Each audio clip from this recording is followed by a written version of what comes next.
Party के हैं चरण सिंह सापरा, कांग्रेस पार्टी के प्रवक्ता हैं।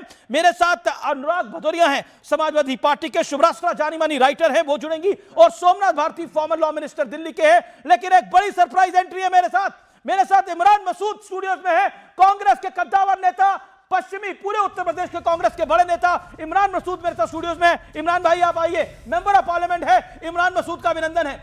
इमरान मसूद आपका स्वागत है इस चर्चा के अंदर। आइए बैठिए आप प्लीज।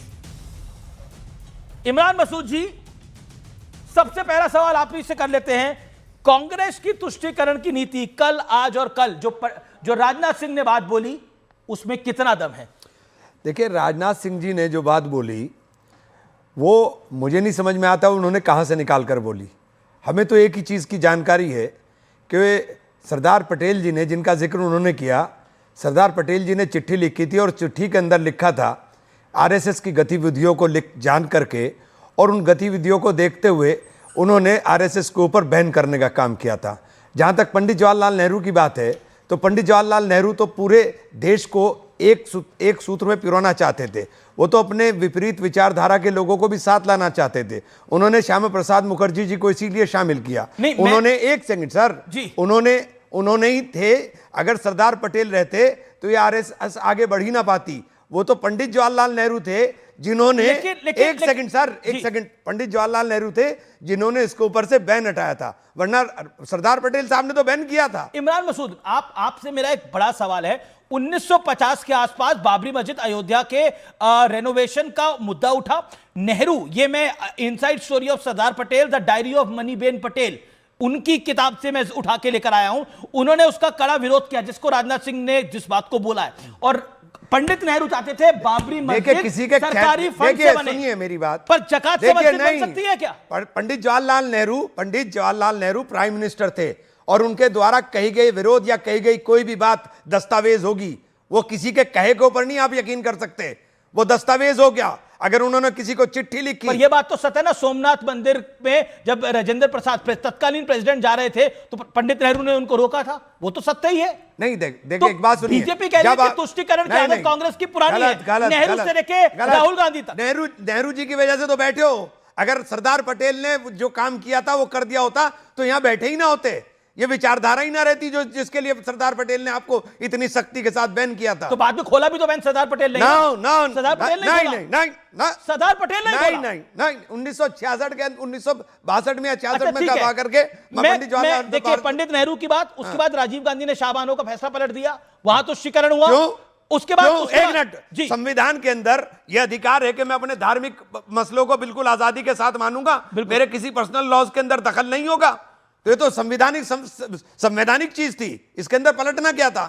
पलटा ना, सुप्रीम कोर्ट ने तो उसको गुजारा भत्ता दिया ही था, पलट दिया। तो ये कुल मिलाकर तुष्टीकरण तो है ही, कांग्रेस पार्टी कर रही है ना। हाँ, जब ही तो 1947 के अंदर 37% थे, और जिस सच्चर कमीशन की रिपोर्ट को आधार बना करके वक्फ की संपत्तियों को हड़पा जा रहा है, उस आधार के अंदर ही अगर कहेंगे तो 1.36% रह गए थे। यही तो तुष्टीकरण है। मिला गया हमको, कांग्रेस को गाली मिली और मुसलमान खाली हो गया। नहीं तो कांग्रेस ही तो, अच्छा एक बात बताइए, अभी जो कहा जा रहा है कि कांग्रेस ही मुस्लिम है और मुस्लिम ही कांग्रेस है, आपका सीएम कह रहा है रेवंत रेड्डी, सही कह रहा है गलत? देखिए मुझे एक बात बताइए, मुसलमान और हिंदू के अलावा इस देश के अंदर चर्चा क्यों नहीं होती कि आज डॉलर रेवंत रेड्डी बीजेपी के? अच्छा ये बताइए, रेवंत रेड्डी बीजेपी के हैं क्या? नहीं, आज इस पे चर्चा क्यों नहीं होती? सीएम किसके हैं? आपकी पार्टी के हैं ना? नहीं, ये देखिए हर वक्त हिंदू और मुसलमान पे चर्चा रहेगी, मंदिर पे चर्चा रहेगी। अरे मंदिर बन गया, चल गया, मंदिर बन गया, मस्जिद बन गई, गुरुद्वारा बन गया, चर्च बन गया, ये व्यक्तिगत मामले हैं। धर्म अब आपका अपना मसला है कि धर्म आप व्यक्तिगत रूप से क्या आपने एक बात को बोला, मैं पूछो रेवंत रेड्डी किस पार्टी के हैं? नहीं, रेवंत, एक बात बताइए, जो रेवंत जी ने बयान दिया मैं उससे सहमत नहीं हूं। वो मेरी पार्टी के हो तो क्या हुआ? 7 नवंबर को बयान दिया कि कांग्रेस ही मुस्लिम है और मुस्लिम ही कांग्रेस है। नहीं, देखिए मुझे नहीं पता ये बयान क्या है, कांग्रेस ही मुस्लिम और मुस्लिम ही कांग्रेस है, मुझे नहीं पता। लेकिन मुसलमान देश में होना गाली हो गया क्या कि मुसलमान है तो गाली नहीं है? बिल्कुल गाली नहीं है, लेकिन कटेंगे तो कटेंगे क्या? हमें किस बात के लिए टारगेट किया जा रहा भाई? हमें किस बात के लिए? और वो टारगेट करेंगे, हमें उठा करके वो टारगेट कर रहे हैं जिनका कोई मतलब नहीं होता है। नहीं, मुसलमान वोट के पीछे समाजवादी पार्टी भी है, राजद भी है, कांग्रेस भी है। अब बताइए। नहीं देखिए, मुसलमान के सिर्फ वोट रहेगा देश के अंदर, तो वोट बैंक की तो बना दी है। नहीं नहीं, सिर्फ वोट रहेगा क्या मुसलमान देश के अंदर? मुसलमान के बुनियादी मसलों के ऊपर बात क्यों नहीं करते हैं? मुसलमान के बुनियादी मसलों के ऊपर आप बताइए। सारी स्कॉलरशिप केंद्र सरकार ने रोक के रखी। मैं आपका बड़ा सम्मान करता हूं, आप उत्तर प्रदेश कांग्रेस के सबसे बड़े नेताओं में से एक हैं। मेरा आपसे प्रश्न बड़ा सीधा है। पश्चिमी उत्तर प्रदेश से आप आते हैं, सहारनपुर से आप मेंबर ऑफ पार्लियामेंट हैं, उस इलाके के आप बड़े नेता हैं। मैं आपसे बड़ा सीधा सवाल पूछता हूं। तेलंगाना सीएम कांग्रेस के हैं, उन्होंने भी यह बात बोली कि मुसलमान कांग्रेस के, कांग्रेस मुसलमानों की है। यह बात बीजेपी ने तो नहीं बोली ना। मुसलमान करे क्या? बीजेपी तो गले लगाती नहीं इनको जी। बीजेपी तो इन्हें बांटने और काटने और गाली देने के अलावा दूसरा काम करती नहीं। ठीक है, तो क्या करे बेचारा मुसलमान? ठीक है, मैं पूछता हूं। मैं अजय आलोक के पास जाता हूं। अजय आलोक, इमरान मसूद हमारे साथ कुछ ही देर के लिए हैं। मैं आपसे पूछता हूं, आप मुसलमानों को टारगेट करते हैं और अगर वो मुसलमानों को ठंडा पानी पिलाते हैं, उनको आराम देते हैं, तो तकलीफ क्या है? मुसलमान भी तो इस देश का नागरिक है, उसे बाहर तो नहीं निकाला जा सकता। और आपने अब बाबरी मस्जिद को दोबारा ज्वलंत कर दिया है। कांग्रेस का आरोप है, प्रियंका गांधी वाड्रा ने बोला यह मुद्दा क्यों लेके आए हैं बाबरी का, अभी क्या लेना देना है इसका? इमरान मसूद क्या ऐसे मुसलमान को टारगेट नहीं करेंगे जो मुसलमान भारत की धरती पर रह के बांग्लादेश का राष्ट्रगान गाए? इमरान मसूद टारगेट करेंगे या नहीं करेंगे? पहले इनसे पूछिए। भारत माता और की ये जय। मुसलमान जो हैं, भारत माता की जय। बड़ा हो गया, बोल दिया भारत माता की जय। बिल्कुल भारत माता की जय है। तुम्हारे कैसे नहीं कह रहे? भारत माता की जय। लेकिन असम प्रदेश कांग्रेस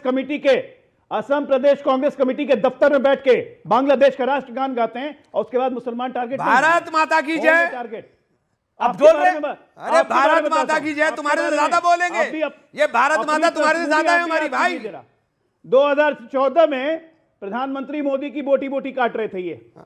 अभी डॉक्टर उमर जो पकड़ाया उसको मिसगाइडेड यूथ कहते हैं। आपके प्राइम मिनिस्टर मिसगाइडेड यूथ बता रहे थे कश्मीर के अंदर। भगत सिंह, अरे आपके प्राइम मिनिस्टर बता रहे थे, भगत सिंह आपके प्राइम मिनिस्टर बता रहे थे कि हम हमारा भगत सिंह जमीन के लिए लड़ रहे हैं। आपके प्राइम मिनिस्टर ने मिसगाइडेड यूथ का और कश्मीर के अंदर का। एक सेकंड आ जाओ, इमरान मसूद कह रहे हैं, वो कह रहे हैं प्राइम मिनिस्टर नरेंद्र मोदी ने बोला। पावर जिहादियों को अलॉट करते हो। लेकिन एक सेकंड इमरान मसूद नरेंद्र मोदी की बोटी बोटी काट लेंगे। एक सेकंड मैं फिर आता हूं। ये एक सेकंड इमरान मसूद, जो कि महत्वपूर्ण पॉइंट है, क्या आपको लगता है भगवा आतंकवाद की थ्योरी डॉक्टर मनमोहन सिंह की सरकार में गढ़ी गई? तो एक क्रोनोलॉजी तो है ना, एक पुराना इतिहास। आतंकवाद ना भगवा होता ना हरा होता। पर कांग्रेस ने बोला आतंकवाद, सुनिए, चिदम्बरम ने बोला, शिंदे ने बोला। आपने सवाल मुझसे पूछा जी, तो मैं जवाब दे रहा हूं। तो जवाब दीजिए। आतंकवाद है और आतंकवाद का एक इलाज है, वो है गोली। और मैंने जो बात बोली थी उसको आप कह रहे हैं मिसगाइडेड तो प्राइम मिनिस्टर ने कहा था। वो मैंने तो कहा था भटका हुआ नौजवान, उन्होंने तो मिसगाइडेड यूथ कहा था। तो एक बात बताइए, जो बम से उड़ा रहा है वो भटका हुआ नौजवान तो नहीं, वो तो आतंकवादी है। अगर वो सीधे रास्ते पे होता, उसे कुरान का पता होता, उसे इस्लाम का पता होता, उसे इंसानियत का पता होता, तो ये काम करता वो। आप मुझे बोले, आप कह रहे हैं बीजेपी इशू बनाती है। मैंने इससे ऊपर की बात कही। एक मिनट सर, मैंने सुनना पड़ेगा, 30 सेकंड सुनना पड़ेगा सर, मेरी 30 सेकंड सुनना पड़ेगा। मैं सुनूंगा आपकी। एक सेकंड सुनिए, बोलिए एक सेकंड। मैंने उससे बड़ी बात कही। मैंने कहा उस आदमी के लिए जहन्नुम का रास्ता खुलेगा, उसको जन्नत का रास्ता नहीं मिलेगा। एक सेकंड, लेकिन अजय आलोक वो कह रहे हैं भगवा आतंकवाद की थ्योरी से, वो कहते हैं आतंकवाद का कोई धर्म नहीं होता, लेकिन पुराने गड़े मुर्दे आप क्यों उछालते हैं? इसका जवाब क्या है? गड़े मुर्दे क्यों उछालते हैं? हमास किस लिए लड़ रहा है? ये इनके हमास के बारे में क्या विचार है? हमास आतंकवादी संगठन है या नहीं? नहीं, पहले पूछिए। नहीं, हमास आतंकवादी संगठन है या नहीं? नहीं, हमास इनके लिए आतंकवादी संगठन नहीं। अब इनसे बात करने की जरूरत रह जाती है। हमास डिक्लेयर्ड आतंकवादी संगठन है, डिक्लेयर्ड पूरे विश्व में। पर हमास आपको आतंकी संगठन नहीं लगाई देता। मुझे मारकाट से नफरत है। मैं मारकाट, हमास तो मारकाट नहीं, सुनिए मेरी बात, मारकाट से नफरत। जितने भी मुक्ति आंदोलन हुए, उन तमाम तरह आंदोलन के अंदर, चाहे नेल्सन मंडेला रहे हो अफ्रीका के अंदर, चाहे हमारे आंदोलन रहे हो, हमारे तमाम लोगों को क्या ब्रिटिशर्स बोलते थे? हम लोग अपनी जमीन के लिए लड़ रहे थे। एक सेकंड, लेकिन भगवा आतंकवाद की थ्योरी तो कांग्रेस लेके आई ना, चिदम्बरम और नहीं। अच्छा, अब आप हर चीज को गलत बोल देंगे तो ऐसे बचा नहीं जा सकता। जो गलत है तो मैं गलत बोल रहा हूं। चिदम्बरम ने बोला, सुशील कुमार शिंदे ने बोला, जो गलत है मैं उसे गलत बोल रहा हूं साहब। ओके, आप उसको गलत बोल रहे हैं, लेकिन कांग्रेस कैसे बचेगी ना? आतंकवाद का कोई चेहरा नहीं होता ना, आतंकवाद का कोई रंग होता। अच्छा, एक बात बताइए, कांग्रेस मुसलमानों की पार्टी है, इनकलाब अखबार में छपा। कांग्रेस सबकी पार्टी है। जुलाई 2018 में देश के अंदर रहने वाले शोषितों की, वंचितों की सबकी पार्टी है कांग्रेस। जी, मैं अजय आलोक आपके पास आता हूं। क्या